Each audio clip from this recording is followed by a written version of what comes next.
بسم اللہ الرحمن الرحیم۔ حضرت سلمان فارسی رضی اللہ عنہ روایت کرتے ہیں کہ ایک اللہ تعالیٰ کا شکر گزار بندہ تھا۔ اللہ تعالیٰ نے اس کو بہت نعمتیں دی، دنیا کی بے شمار نعمتیں دی، اس کو بہت مال دیا، لیکن کچھ ایسا ہوا کہ اس کا مال ضائع ہو گیا۔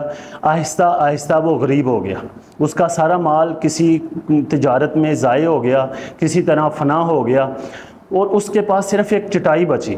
وہ چٹائی پر بیٹھے اور چاہے کھڑا ہو، جیسے بھی ہو، وہ اللہ تعالیٰ کا شکر ادا ہی کرتا تھا کہ اے اللہ تیرا شکر ہے، تیرا بڑا فضل ہے۔ کسی مالدار نے اس شکر گزار بندے کو کہا کہ جناب اب تو تیرے پاس کچھ بچا ہی نہیں، تو کس بات پر اللہ کا شکر کر رہا ہے؟ اس نے کہا اب بھی اللہ کی اتنی نعمتیں میرے پاس ہیں، ایسی نعمتیں ہیں جو دنیا کے کسی کونے میں کسی مال سے خریدی نہیں جا سکتی، مل نہیں سکتی مال کے بدلے۔